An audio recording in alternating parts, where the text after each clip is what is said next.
श्रीदानंद स्वामी की, श्री प्राणनाथ प्यारे, श्री महाराजा छत्रसाल अपने अपने गुरुदेव की सर्व सुंदर साथ। श्री मोहम्मद हुक्म कहावत श्री सापंदर दियो लखाए, सनय सखी पिया चरण पे वारी वारी बलि जाए, वारी वारी बलि जाए। देखो साधवत पूर्णानंद की निरखो लीला श्री देवचंद्र जी की, अद्भुत गति प्यारी की आई ताते जगत लखत को नाई। कई तंत्र संहिता में जो श्री भागवत उपनिषद में सोई, भाषा सार संत की जेती गावत है यह अगमन केती। मुगटे कहे पर कोई नहीं पहचाने, तारतम बिना ये कैसे जाने। तारतम मूल घर की जोई, बिना संबंध पहचान न होई। कहे पार्वती प्रति शिव ने कोई, सोई कहो सुनियो दिल श्रवण। पूछो प्रश्न पार्वती जाहि, रमन करते कैलाश के माही। नमो देव देवन के ईश, जगत गुरु सदा शिव जगदीश। कर्ण प्रणाम चरण ग्रह तेरे, गुरु महिमा कहो प्राणपति मेरे। देखो सातगत पूर्णानंद की प्रणाम। महान भक्ति के सागर सदगुरु महामती श्री प्राणनाथ जी महाराज, जिनके शिष्य लालदास जी महाराज हुए और श्री प्राणनाथ जी के शिष्य महाराजा छत्रसाल हुए। छत्रसाल जी के शिष्य हैं ये स्नेह सखी। उन्होंने अपनी सुंदर बातें सुंदर साथ को समझाई है गीतक के माध्यम से। आप सब सुंदर साथ बाताएं बहने कथा रस का आनंद ले रहे हैं। एक दिन दो दिन करते हुए हमारा दिन व्यतीत हो रहा है, समय गुजर रहा है। और ये श्रावण मास की कथा, सदगुरु देवचंद्र जी महाराज की लीला, श्री प्राणनाथ जी की लीला, श्री कृष्ण की लीला, छत्रसाल जी के विषय की लीलाएं और ये सारी परम धाम 25 पक्ष की लीलाएं, ये सब धीरे धीरे धीरे धीरे जन्माष्टमी से पहले समाप्त हो जाएगी। यही हमारा क्रम है। श्री प्राणनाथ जी सदगुरु देवचंद्र जी के साथ हम सब यात्रा कर रहे हैं, हमारी भी यात्रा हो रही है। आप हम सुंदर साथ सब मिल करके एक साथ यात्रा कर रहे हैं। एक समय की बात है, भगवान शंकर जी और पार्वती माता दोनों एक जगह बैठे हुए बातचीत चलने लगी। भगवान शंकर जी को मैया पार्वती जी ने पूछा कि हे आदिदेव, हे भोलेनाथ, हे शिव शंकर, आप मुझे बताइए गुरु और सदगुरु में क्या अंतर होता है? गुरु किसे कहते हैं, सदगुरु किसे कहते हैं? गुरु का मतलब क्या होता है, सदगुरु का मतलब क्या होता है?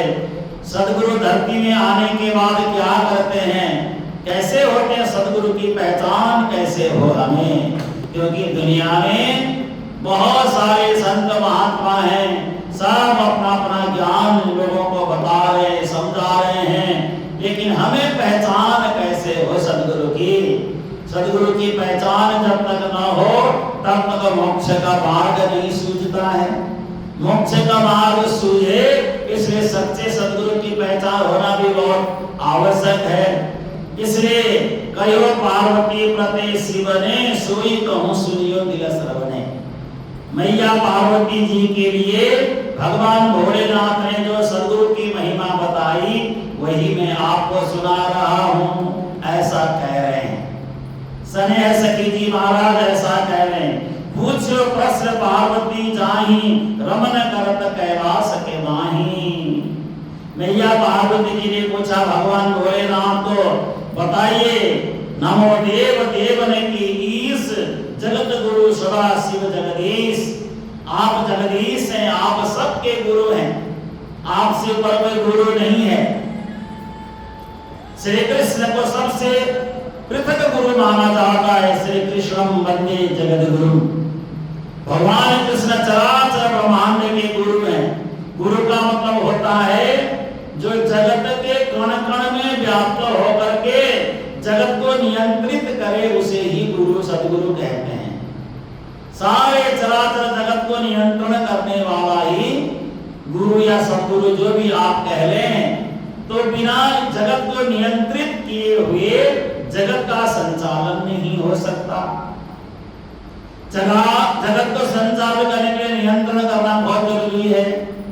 ये देखिए, हमें ग्रह नक्षत्र दिखते हैं।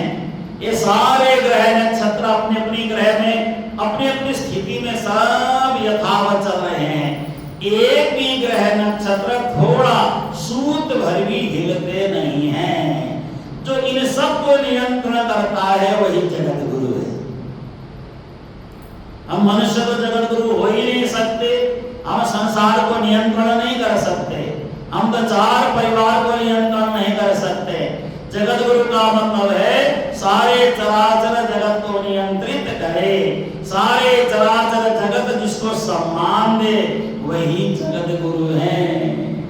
शास्त्र में पहले जगत गुरु नंद नंदन श्याम सुंदर श्री कृष्ण को माना गया है। कृष्णम वंदे जगत गुरु। और दूसरे जगत गुरु हैं भगवान भोलेनाथ, आदिदेव, शिव शंकर, वो भी जगत गुरु हैं। और हमारे एकमात्र पिता है जगत पिता ब्रह्मा जी महाराज हैं। हम सबके जगत पिता हैं। पूरे ब्रह्मांड के जगत पिता हैं। हम सबके जगत पिता हैं। हम सबको जन्म उन्हीं के माध्यम से हुआ है। अलग अलग वर्ण में, अलग अलग वर्ग में, अलग अलग भेष में, अलग अलग जाति पाति में। वैसे सृष्टि की गई तो जाति पाति का निर्धारण नहीं हुआ। बाद में कार्य के कारण जाति पाति बनता गया। पहले तो जाति थी ही नहीं। पहले वर्ण हुआ करता था, 4 वर्ण।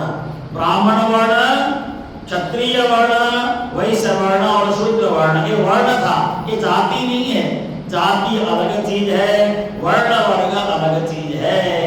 जाति में तो हम लोगों ने, मेरे जैसे कम बुद्धि वाले लोगों ने जाति पाति में लोगों को बांटा है ना। हमारे लोगों ने पहले जाति पाति में लोगों को बांटा। युद्ध करे सो योद्धा है, क्षत्रिय है, राजपूत है, इसको राजपूत में गिनो बस। पहले कोई भी राजा हुआ करता था। आपने सुना है एक राजा का नाम, एक बहुत पुराने राजा का नाम सुना है। वो न क्षत्रिय थे न ब्राह्मण थे। उसका नाम है चंद्रगुप्त मौर्य। ये चंद्रगुप्त मौर्य कोई क्षत्रिय नहीं है, कोई राजपूत नहीं है। ये तो देवी के बेटे हैं, तेल का काम करने वाले के बेटे हैं। राजा बन गए। देखो, पहले सबको सब कुछ करने का अधिकार था, लेकिन बाद में आकर के कहा क्षत्रिय राज करेंगे। अब वो क्षत्रियों का राज भी समाप्त हो गया है ना। क्षत्रियों का राज समाप्त हो गया। अब क्षत्रिय अपने घर में भी राज नहीं कर सकते है ना। कहा क्षत्रिय राजा रहे। अब तो राजा सब खत्म हो गए। प्रजा ही प्रजा है, कोई राजा हो ही नहीं सकता। राजा तो एक ही हैं, जिनको हम परमात्मा कहते हैं, वही सबके राजा हैं। राज विद्या राजगुह्यम पवित्र विदुत्तमम प्रत्यक्ष अवगमन धर्मम सुसुखम कर्तुमव्ययम। गीता में परमात्मा को ही राजा बोला गया है। वेदों में परमात्मा को राजा बोला गया है। किसी को राजा बोला ही नहीं है, परमात्मा ही राजा है। और हाँ, धरती के लिए इंद्र को राजा बोला गया है। इंद्र हैं, उनको राजा बोला गया है। तो जब इन्होंने पूछा मैया पार्वती जी ने, तो भगवान शंकर बताने लगे गुरु की महिमा, सद्गुरु की महिमा का बखान करने लगे। उन्होंने क्या बोला? गुरवो बहवः सन्ति शिष्य वित्ता पहाड़ का, बिरला गुरवो देवी शिष्य हिता पहाड़ का। ये माहेश्वर तंत्र का श्लोक है। भगवान शंकर मैया पार्वती को समझा रहे हैं। गुरु तो बहुत होते हैं। वो गुरु कैसे होते हैं? शिष्य वित्ता पहाड़ का, शिष्य के धन को लेने वाले। वित्त कहते हैं धन को। जो धन की आशा में बैठने वाले गुरु होते हैं, उसको कहा जाता है वित्ता पहाड़ का, धन संग्रह करने वाले गुरु। और देखिए कुछ चीज हमें समझना चाहिए, हम कथा करें, कथा करके उस कथा से अपना घर कोठी बंगला बनाएं तो ज्यादा समय तक टिकने वाला नहीं है, ज्यादा लंबा समय नहीं चलने वाला। इसलिए जो धन हमें लोग देते हैं उस धन को परमार्थ में लगाना चाहिए, अच्छे काम पे लगाना चाहिए। हम अपने लिए कोठी बंगला बनाए, शानदार बगीचा बनाए और वहां बैठे और हम कहें कि देखो हम तो धनवान हैं, हम तो अमीर भागवत कथाकार हैं, अमीर गुरु हैं। आपको अमीर धनवान किसने बनाया? शिष्यों ने बनाया। शिष्यों ने आपको धन दिया समाज में लगाने के लिए और आपने वह धन अपने ऊपर ही लगा लिया, परमार्थ में खर्च नहीं किया। इसलिए का गुरवो बहवः सन्ति, बहुत है गुरुजन तो, लेकिन शिष्य के धन को लेने वाले बिरला गुरवो देवी। कोई हजारों लाखों में एक गुरु ऐसे होते हैं शिष्य हितापहार का, शिष्य के दुख का हरण करने वाले, शिष्य के दुख को हरण करने वाले। रामायण तुलसीदास जी ने कहा ना, हरे शिष्य धन सो कर हरहि, सो गुरु घोर नरक में परहि। शिष्य का धन तो लेते हैं लेकिन उनके संकट को हरण नहीं करेंगे, उनको सही मार्ग नहीं दिखाएंगे, परम धाम का परमात्मा का मार्ग नहीं दिखाएंगे तो सो गुरु घोर नरक में परहि, ऐसे गुरु घोर नरक में चले जाते हैं। इसलिए यहाँ पे कहा दूसरा श्लोक, गुरवो बहवः सन्ति दीपवच्च गृहे गृहे। गुरु बहुत है, दीपक की तरह घर घर में ज्ञान जला रहे हैं, लेकिन दुर्लभा गुरवो देवी सूर्यवत् सर्वदीपिका। ये भी माया मंत्र का श्लोक है। पहले वाले ने बताया शिष्य के संकट को हरने वाले, शिष्य को परमात्मा का धाम का मार्ग दिखाने वाले। दूसरे श्लोक में बताया गुरु तो बहुत है, घर घर में दीपक की तरह सब जल रहे हैं, लेकिन सूर्य जैसा गुरु नहीं हो सकता। घर घर में दीपक की तरह जलने वाले गुरु और पूरे ब्रह्मांड को रोशन देने वाले गुरु। तो हमें कैसा सदगुरु चाहिए? पूरे ब्रह्मांड को रोशन देने वाले। यहाँ पे लिखा है, दीपक सम सदगुरु घर घर राजे, महागुमान भरे धन गाजे, और न को जो करता उजियारो, आप महिमा घोर अंधियारो। अपने अंदर तो घोर अंधकार है, लेकिन दूसरे को ज्ञान समझाते हैं हम लोग, है ना, तो ऐसा तो कोई लाभ नहीं हुआ। किसी के घर में संकट होता है तो हम सब जाकर के समझाने लग जाते हैं, ऐसा ही है, संसार झूठा है, ये है वो है। और अपने ही घर में संकट आ जाए तो कौन समझाने आए?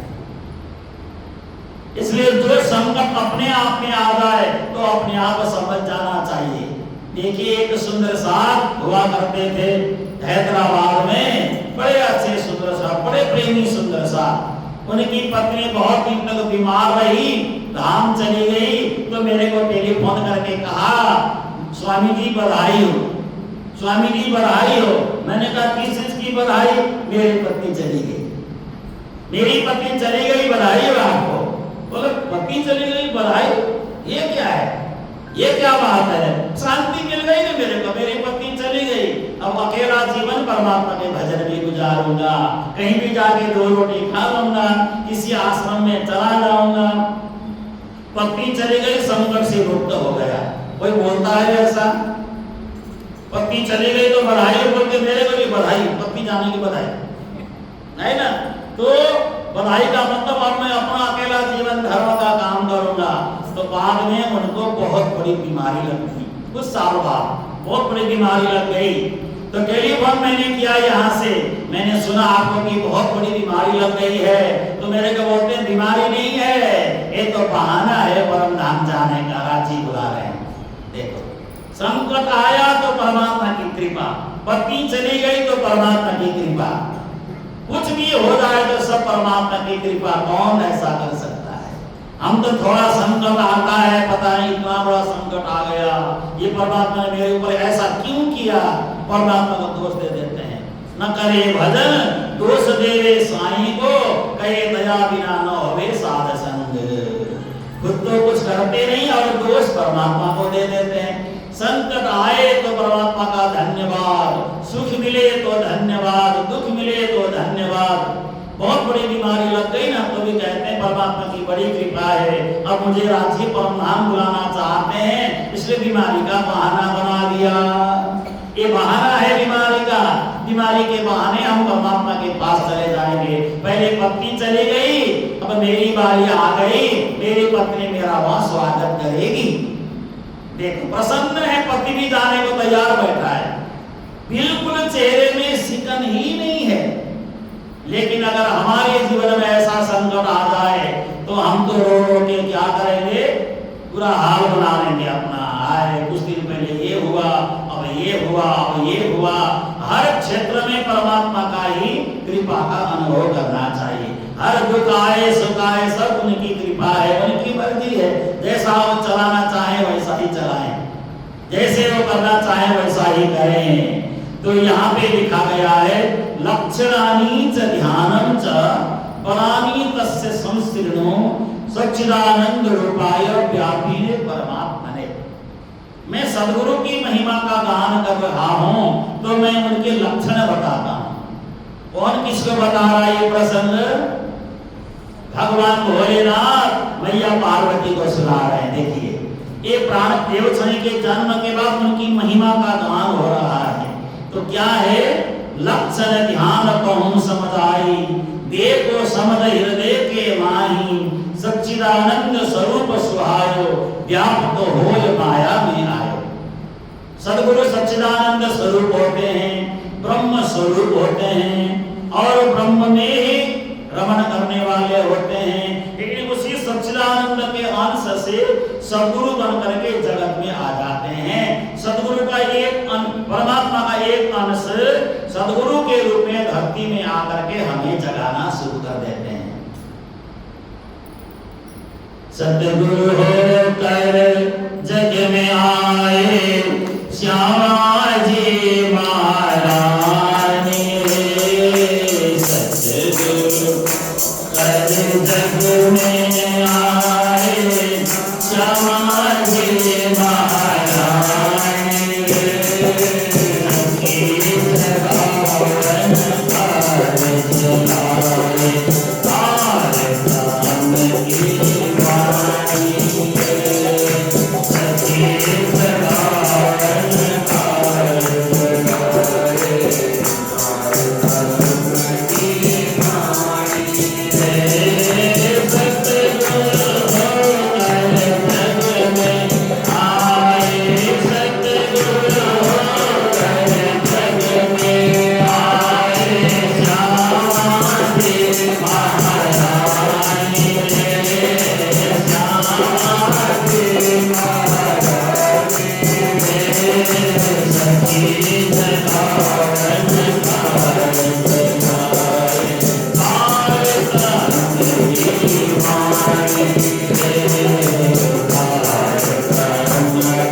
आत्मा को उद्धार करने के मार्ग में जोड़ दिया।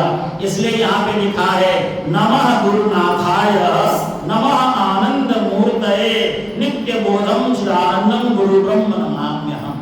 देखिए इतना बढ़िया कहा गया है नमः गुरुनाथाय, हे सद्गुरु महाराज आप भी मुझ अनाथ के नाथ हैं, आपके अलावा मेरा कोई नाथ नहीं है, मैं अनाथ हूँ। गुरु है तो हम सदा सनाथ हैं। नमः आनंद मूर्तये, गुरु ही आनंद के मूर्त स्वरूप है, गुरु आनंद के प्रत्यक्ष मूर्त स्वरूप है। जब गुरु महाराज पढ़ाते हैं तो आनंद उनके साथ साथ आ जाता है, गुरु के साथ साथ आनंद अपने आप ही चला आता है। गुरु आनंद के मूर्ति हैं और नित्य बोधम चिदानंदम, सदा ज्ञान ही देने वाले चिदानंद स्वरूप हमारे सद्गुरु हैं।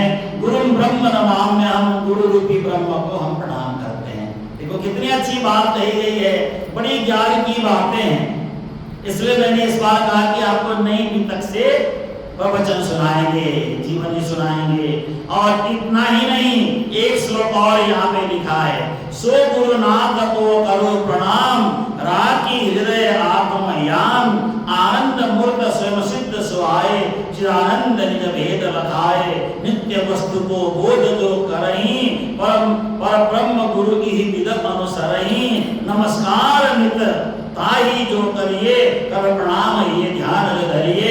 इसलिए कहा गया ब्रह्मानंदम परम सुखदम केवलम ज्ञान मूर्तिम द्वंद्वातीतम गगन सदृशम तत्त्वमस्यादि लक्ष्यम एकम नित्यम विमलमचरम सर्वदा साक्षी रूपम भावातीतम निर्मलम सद्गुरु तन्नमामि। यहाँ पे लिखा है ब्रह्मानंद को देने वाले परम सुख स्वरूप सद्गुरु है।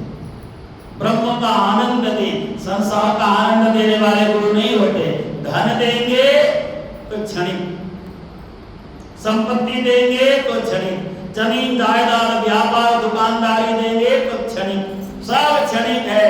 लेकिन ब्रह्मानंद परम सुख है। और सद्गुरु ज्ञान के ही मूर्ति होते हैं, सद्गुरु ज्ञान के ही स्वरूप होते हैं। उड़ते बैठते हर समय ज्ञान की ही बातें सद्गुरु के साथ करना चाहिए। और द्वंद्व से अपीत है।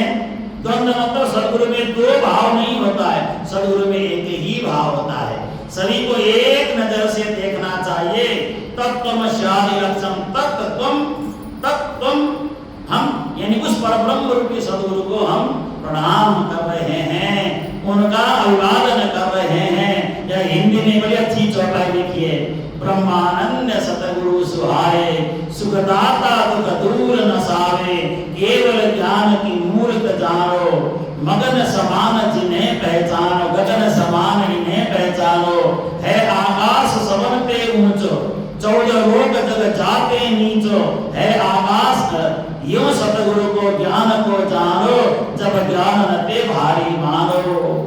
सतगुरु महाराज मिल गए तो ज्ञान मिल गया। आनंद मानंद करम प्रसन्नम ज्ञान स्वरूपम निज बोधयुक्तम योगींद्र नित्यम भवयोग वैदम श्रीमद गुरु नित्यमहं नमामि। देखो, आनंदम आनंद करम, स्वयं सद्गुरु आनंद और आनंद ही देते हैं, सदा सबको दुख देते हैं।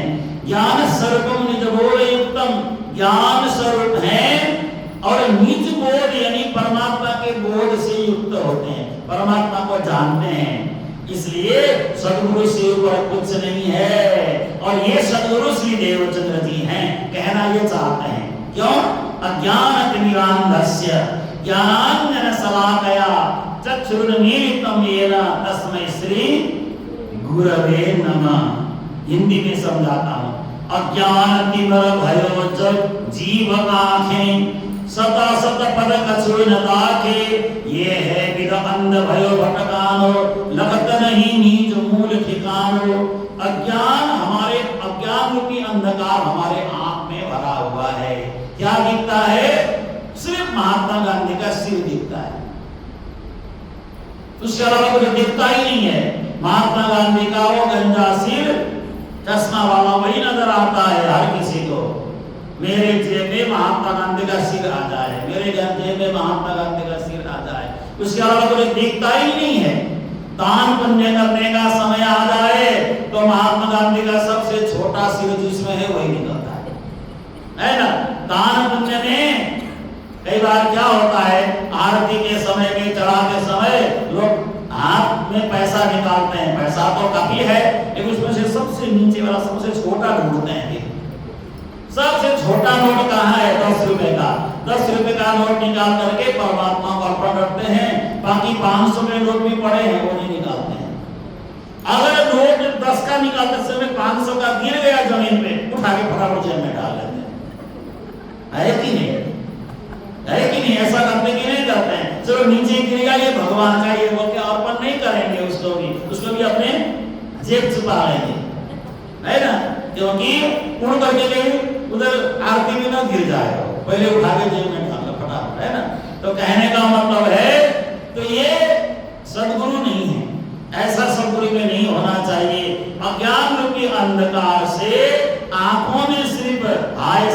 संपत्ति, हाय धन यही दिखता रहता है। सत असत पद कछु न दाखे, दोनों आंख में न सत दिखता है न असत दिखता है, पदार्थ नहीं दिखता है, सब धन संपत्ति ये दिखता ही रहता है। इसलिए हम अंध होकर के भटक रहे हैं। तो ऐसे अंधे हम जैसे लोगों को साक्षात दर्शन कराने वाले सदगुरु को हम प्रणाम कर रहे हैं। ऐसी बात नहीं यहाँ पे सदगुरु श्री देवचंद्र जी के लिए लिखा जाता है।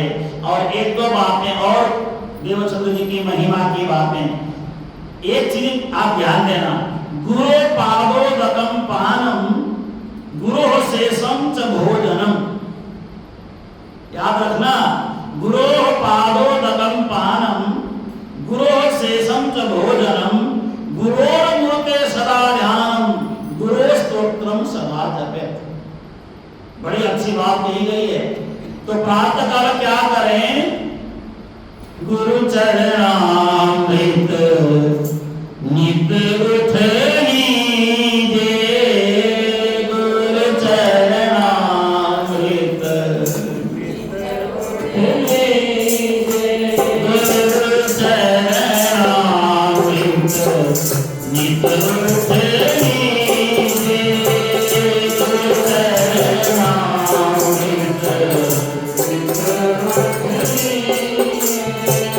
गुरु प्रसाद को भोजन कीजिए, गुरु प्रसाद को भोजन कीजिए। गुरु मूर्ति को ध्यान कीजो, गुरु मूर्ति को ध्यान कीजे, गुरु स्तोत्र सदा पान कीजे, गुरु स्तोत्र सदा पान। जो संस्कृत में लिखा है उसको हिंदी में लिखा है। तो गुरु महाराज के चरणों तक का सदा पान करें। गुरु महाराज के चरण का उदक यानी चरण का जल, तो गुरु महाराज का चरण का जल तो हरदम मिले न मिले, मिल भी जाए तो गुरु महाराज के चरण को ही धोकर के पीना आवश्यक नहीं है। आप एक परिकल्पना करो, मैंने गुरु महाराज के चरणों को धोया और उस जल को पान करो। मन में सोचो ये गुरु महाराज के चरण मेरे दोनों हाथ में आ गए, गुरु महाराज ने मेरे दोनों हाथ में अपने दोनों युगल चरणों को रख दिया है और मैंने चरणों को प्रक्षालन कर लिया है, उस जल को मैं पान कर रहा हूँ। बस इतना भी करेंगे तो गुरु महाराज के चरणों का पान हमने कर लिया। गुरु महाराज के चरणामृत को नित मुक्त पहले वही लें और गुरु महाराज ने प्रसाद पाया, उसमें से एक सीत मिले तो उसको महाप्रसाद मान करके ग्रहण करें। कितनी बड़ी भारी गुरु की महिमा है। देखो गुरु महाराज ने जो जूठन प्रसाद पाया उसमें से एक सीत अगर मिल जाए तो अपने आप को धन्य धन्य माने, धन्य धन्य समझे। आज गुरु महाराज की जूठन में से एक सीत मुझे मिल गया और जूठन में से प्रसाद ज्यादा लेना नहीं है, एक सीत जितना प्रसाद मिल जाए तो जीवन सुधर गया। और उसके अलावा गुरु मूर्ते सदा ध्यानम, नेत्र बंद करके सबसे पहले गुरु महाराज का ध्यान करें, उसके बाद परमात्मा का ध्यान करना प्रारंभ करें, क्योंकि मार्ग दिखाने वाले सदगुरु हैं। सदगुरु का ध्यान करके फिर परमात्मा का ध्यान करें और गुरु स्तोत्र का सदा जप करें। गुरु स्तोत्र का यानी गुरु स्तोत्र का मतलब गुरु महाराज के नाम का सदा जप करें। क्यों? ध्यान मूलम गुरोर्मूर्ति, पूजा मूलम गुरोर्पदम, मंत्र मूलम गुरोर्वाक्यम, मोक्ष मूलम गुरोर्कृपा। कल मैंने सुनाया था ना, कबीरदास जी को नाम नहीं मिला। जब नाम मिला ही नहीं, कबीरदास जी बड़े परेशान होकर के गंगा जी के जो सीढ़ी में जाके सो गए अंधेरे में सुबह 4 बजे।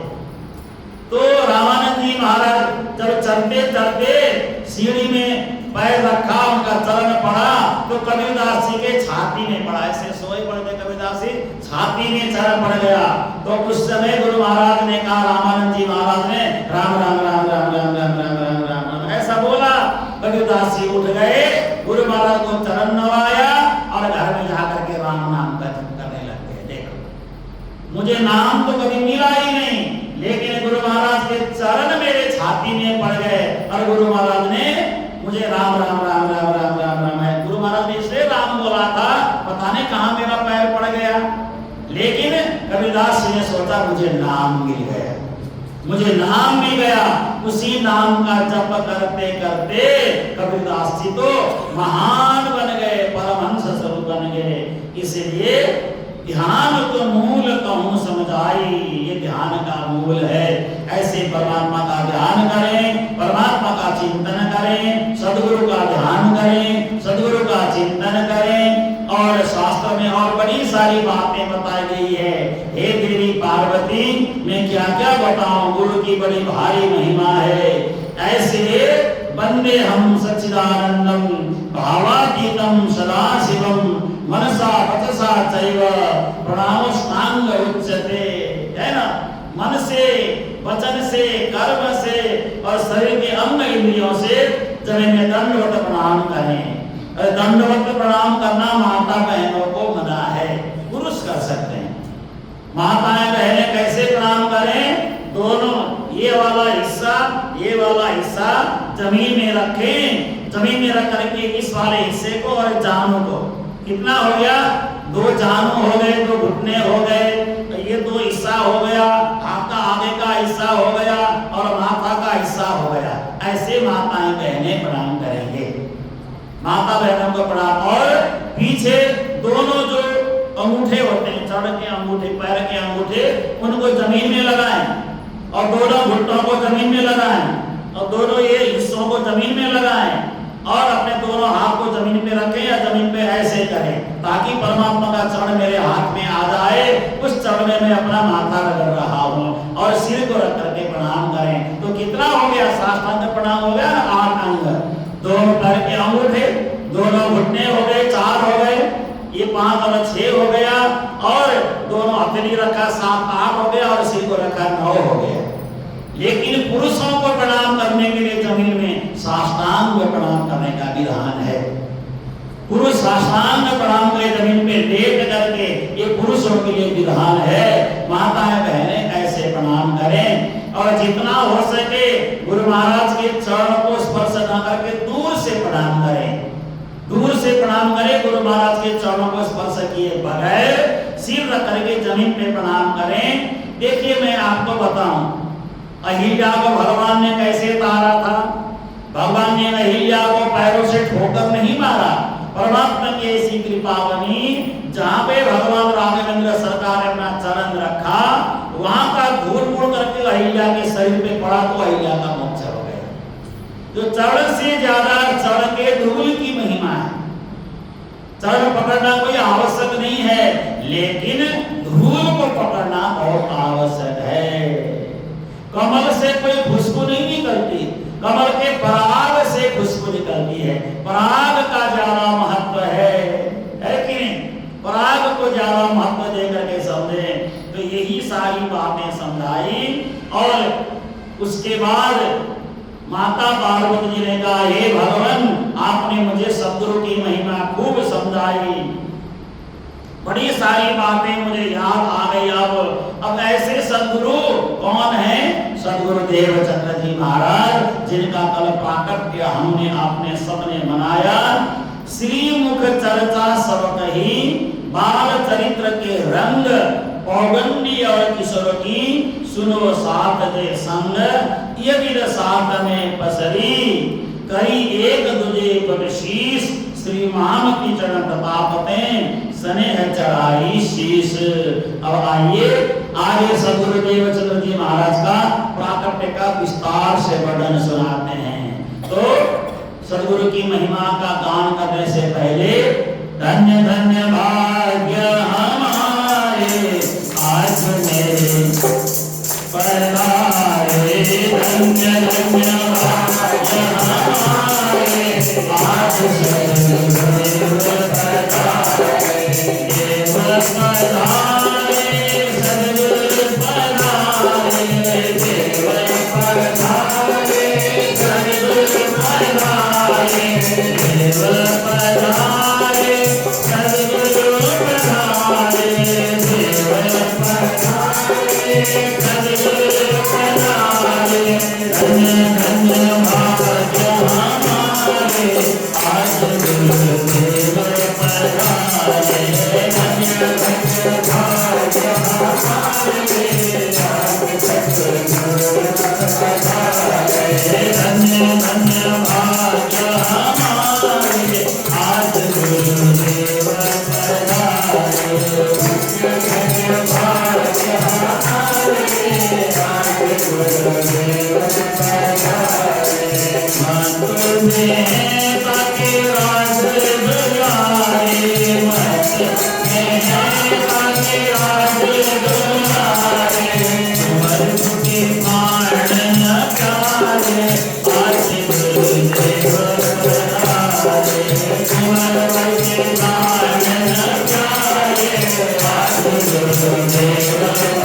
जैसे हमारे गांव में क्या होता है, कोई छोटी मोटी खराब बात हो गई तो गांव में फैलने में सेकंड नहीं लगता है।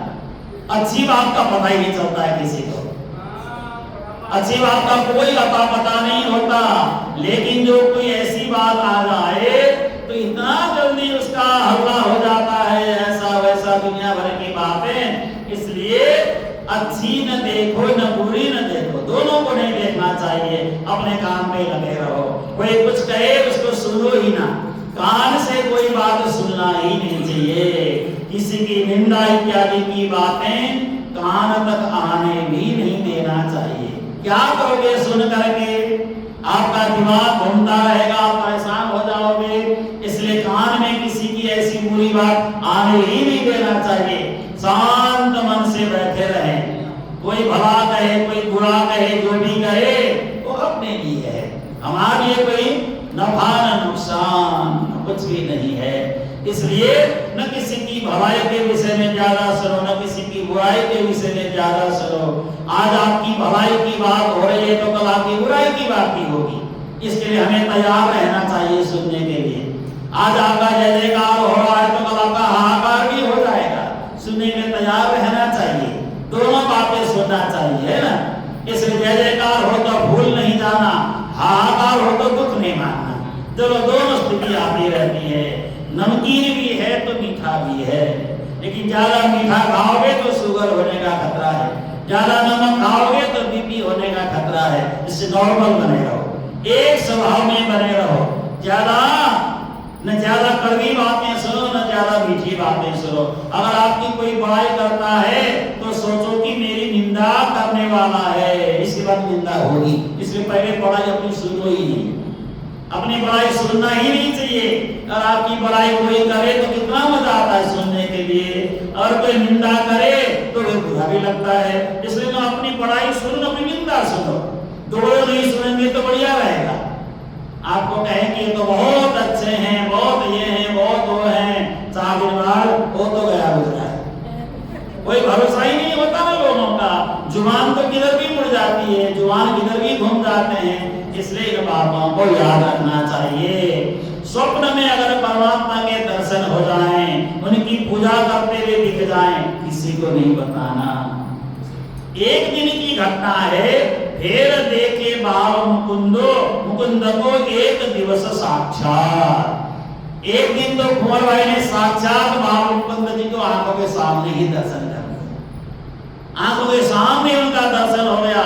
करी कृपा बोले वचन कही एक प्रभु बात।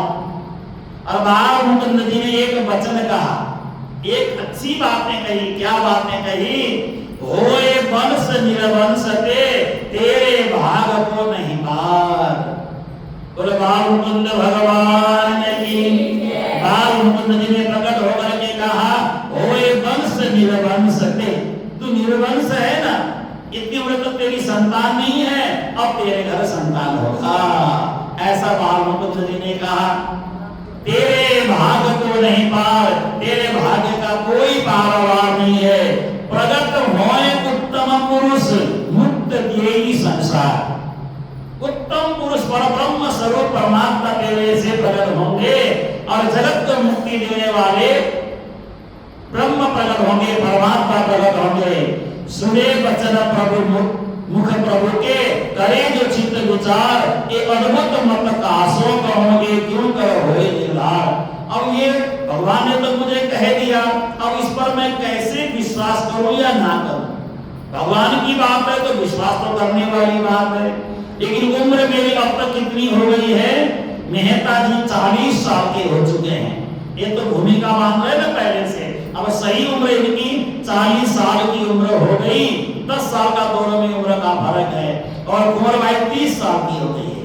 30 साल की कुंवर भाई हो गई, 40 वर्ष के मत्तु मेहता जी हो गए।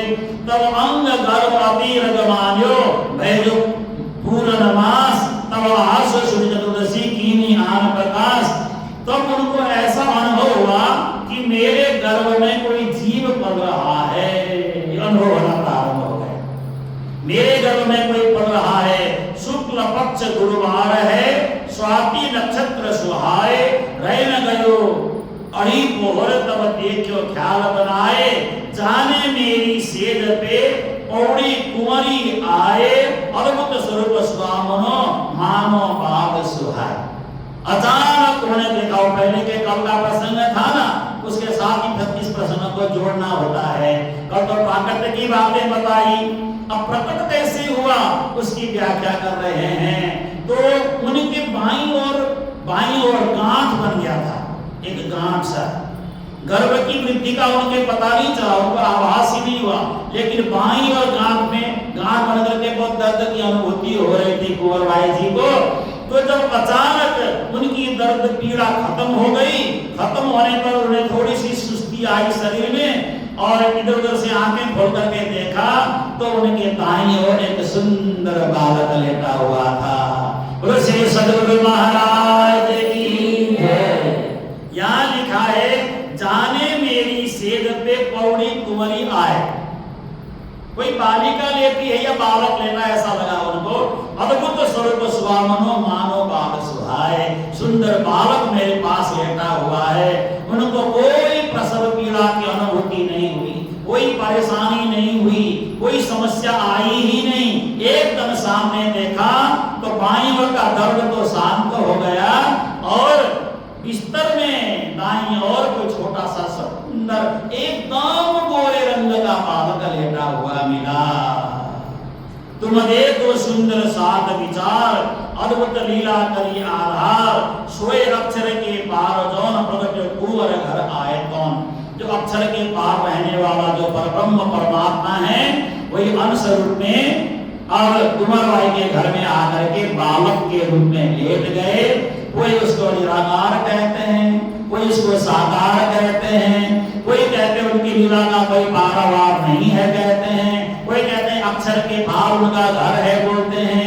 अब वही ब्रह्म वही परमात्मा यानी श्यामा कहाँ पे सो झूलत मत्तू घर पालना माए, मत्तू मेहता के घर में पालना में झूल रहे हैं, बड़े आनंद से झूल रहे हैं। झूले झूले झूले मारा श्याम हिंदला झूले, झूले झूले झूले मारा श्याम हिंदला झूले, झूले झूले झूले मारा राज हिंदला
उनका बड़ा प्यारा सा नाम रख दिया। जो पहले से जो भूमिका बनी हुई थी उसी भूमिका के आधार पे उनका नाम रख दिया देवचंद्र। जैसे देवता में सबसे सुंदर चंद्रमा है, चंद्रमा जितना सुंदर कोई देवता नहीं है, इसलिए चंद्रमा के सामने एक बार, वैसे तो भागवत का प्रसंग है फिर भी थोड़ा सा मैं बता देता हूँ। चंद्रमा की दीवानी होकर के चंद्रमा के गुरु जी की पत्नी चंद्रमा के पास पहुंच गए। चंद्रमा के गुरु जी कौन है? बृहस्पति जी। बृहस्पति जी की पत्नी इतनी मोहित हो गई तो चंद्रमा के पास आकर के कहने लगी, मुझे आप जैसा ही पुत्र चाहिए, आप जैसा ही संतान चाहिए, आप इतने सुंदर हैं, मुझे आप जैसा ही संतान चाहिए। अब चंद्रमा ने विचार किया, ये तो आप तो मेरी गुरु मां है, गुरु पत्नी है, तो आपको मैं पुत्र का वरदान कैसे दे सकता हूं? नहीं, मुझे तो आप जैसा पुत्र चाहिए। तो चंद्रमा की कृपा से उनके एक पुत्र हुआ। क्या है पुत्र का नाम? आप लोगों को किसी को पता है? चंद्रमा और बृहस्पति जी की पत्नी के द्वारा एक बेटा हुआ, उसका नाम है बुध। बुध का नाम सुना है? हाँ, ये बुध चंद्रमा का बेटा है, बुध चंद्रमा का बेटा है। लेकिन बाद में सबने आकर के कहा कि हे चंद्रमा, आपसे बड़ी भारी गलती हो गई। तो बृहस्पति जी महाराज ने चंद्रमा को सजा दिया। सजा क्या दिया? बृहस्पति महाराज ने कमर में जो मृग चर्म लपेटते हैं ना, तो मृग चर्म से चंद्रमा के मुंह में जोर से दे मारा। तो चंद्रमा के मुंह में जब मृग चर्म से मारा तो चंद्रमा के चेहरे पे निशान बन गया, दाग लग गया। तो चंद्रमा की सुंदरता को बिगाड़ दिया बृहस्पति जी ने, क्योंकि तुम इतने सुंदर हो, हर कोई अप्सराएं तुम्हारे प्रति मोहित हो जाती हैं, तो अब तुम्हारी सुंदरता को हम बिगाड़ देते हैं। इसलिए जब आकाश से चंद्रमा को हम देखते हैं तो थोड़ा दाग जैसा दिखता है ना, वो तो एक समझने के लिए है, लेकिन मूल जो चंद्रमा है, असली चंद्रमा, उनके चेहरे भी दाग बन गया। तो चंद्रमा अभी भी सुंदर तो है, लेकिन फिर भी दाग बन गया, निशान बन गया चंद्रमा के चेहरे में, क्योंकि बृहस्पति जी नाराज हो गए और बाद में समझौता करके आपस में बुध जो है वो तो चंद्रमा के पास रह गया और जो बृहस्पति जी की पत्नी को वापस बृहस्पति जी के पास आकर के क्षमा याचना किया, क्योंकि इनको दोष नहीं लगता है। ये देवताओं की पुत्रियां होती है ना, इसलिए इनका की कोई सतीत्व भंग नहीं होता है। ये सब क्या बोलते हैं, ज्योति की क्रिया के माध्यम से संबंध बनकर के संतान की उत्पत्ति होती है। सामान्य मनुष्यों की भांति संसार की उत्पत्ति नहीं होती है। तो ये कई सारी विधाएं हैं शास्त्रों में, प्राचीन समय में सब विधाएं चलती थी, तो अब ये सब विधाएं लुप्त है, ये सब विधाएं अब चलती नहीं है दुनिया में। तो चंद्रमा जैसा सुंदर होने के कारण आपका नाम हम क्या रखते हैं? श्रीदेव चंद्र नाम रख देते हैं, है ना। तो अब उसके बाद हम लोगों ने क्या करना शुरू किया? देव चंद्र जी को दर्श दियो, जो है पूर्ण रूप, तार ब्रह्म को तत्व करो, हृदय बैठ स्वरूप। और एक शब्द और बोलते हैं, अशुभ हरण मंगल करण श्रीदेव चंद्र जी नाम, है ना। देव चंद्र जी का नाम जपने से अशुभ समाप्त होता है, शुभ ही शुभ होता है, मंगल ही मंगल होता है ना। इस तरह से तो आपस में जब बालक का जन्म हुआ, नाम रखा गया, तो दूर दूर से सखियां आकर के जयकारा लगाती हैं और अंदर जाकर के देखती हैं, चलो हमें भी दिखाओ आपका बेटा, हमें भी दिखाओ आपका बेटा, हमें भी दिखाओ। अंदर देखने के लिए जाते हैं तो बोलते हैं, बाहर निकलते समय कहते हैं मत जाओ, अंदर देखने मत जाओ। तो क्यों? अरे देख ही नहीं सकते, इतना प्रकाश है चेहरे में, देख ही नहीं सकते। जैसे ऐसा लगता है कि देख रहे हो हमारी आंखें काली हो जाएगी, आंखें खत्म हो जाएगी हमारी, तो देख ही नहीं कितना प्रकाश है। फिर भी सबको देखने का मन करता है। कोई जाकर के देख के आते हैं तो कहते हैं तो कोई सिद्ध महापुरुष है।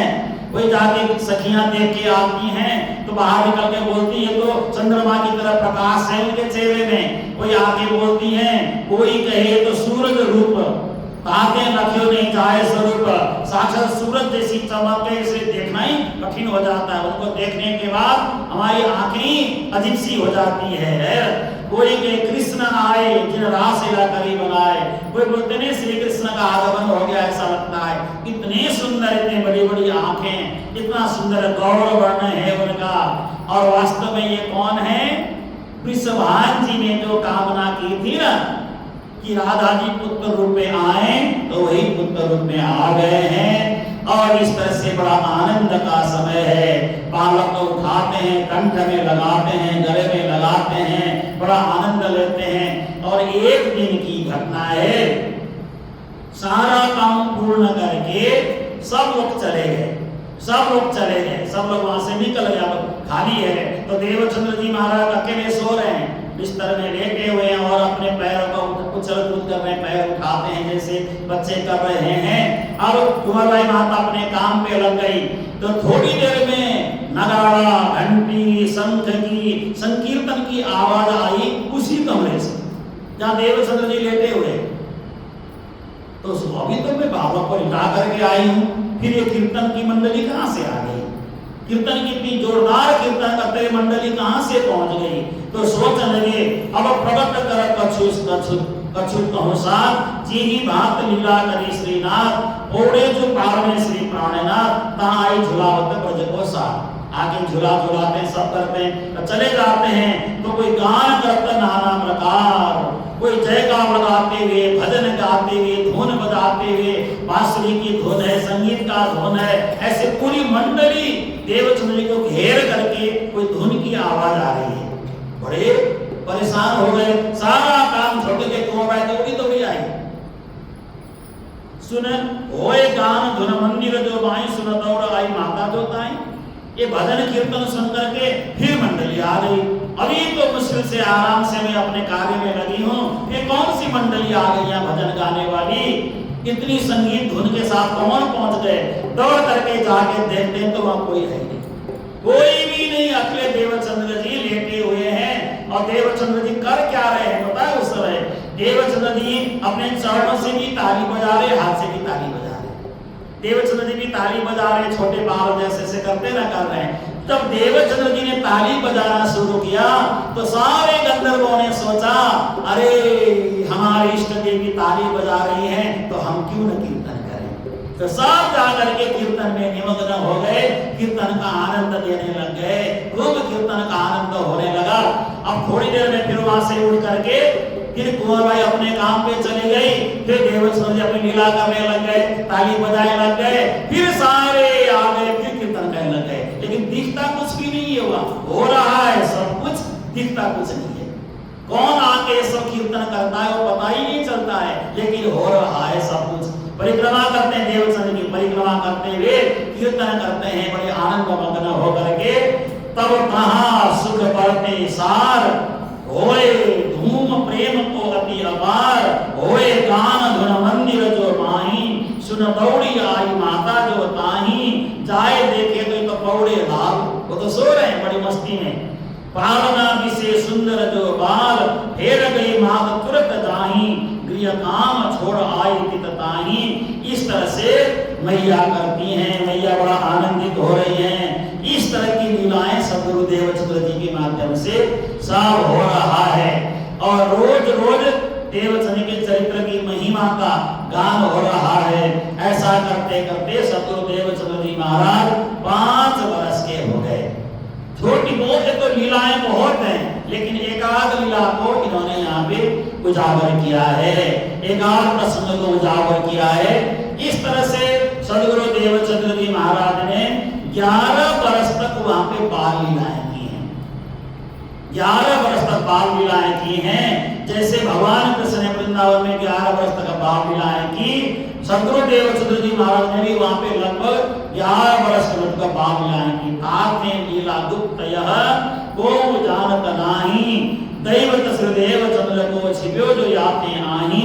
अब लीला बाल विलास की करी उमर कोट जोए, सो संक्षेप कहता हूं करी आज्ञा जो होए। हुक्म दियो श्री महामती साकुंडल के शीश, सने सखी लेखो ग्रयो ज्यों करी धनी बख्शिश। अब उमरकोट में उन्हें आगे क्या क्या लीलाएं की, उन सब की बातें कल आप लोगों को सुनाएंगे। अभी के प्रसंग को यहीं पर विराम दे रहे हैं। सदगुरु देवचंद्र जी महाराज की ऐसी अद्भुत अद्भुत लीलाएं आप हम सब श्रवण करेंगे और आनंदित होकर के उनकी लीलाओं के साथ आप हम सब निमग्न होंगे। श्रावण मास की कथा में हमारे सदगुरु देवचंद्र जी महाराज, हमारे प्रथम गुरु वैसे हमारे प्रथम गुरु तो श्री कृष्ण है। श्री कृष्ण ने पहले देवचंद्र जी महाराज को ज्ञान सुनाया, देवचंद्र जी महाराज ने फिर प्राणनाथ जी को सबको सुनाया। हमारे संसार में प्रथम गुरु सदगुरु देवचंद्र जी महाराज की लीलाएं आगे और सुनते जाएंगे। हमारे दूसरे गुरु महामते श्री प्राणनाथ जी महाराज हैं। तीसरे गुरु महाराजा छत्रसाल हैं। छत्रसाल राजा होते हुए भी गुरु भी थे। प्राणनाथ जी ने आदेश दिया था तुम राजा हो लेकिन तुम में इतनी पात्रता है तो शिष्य भी बना सकते हो।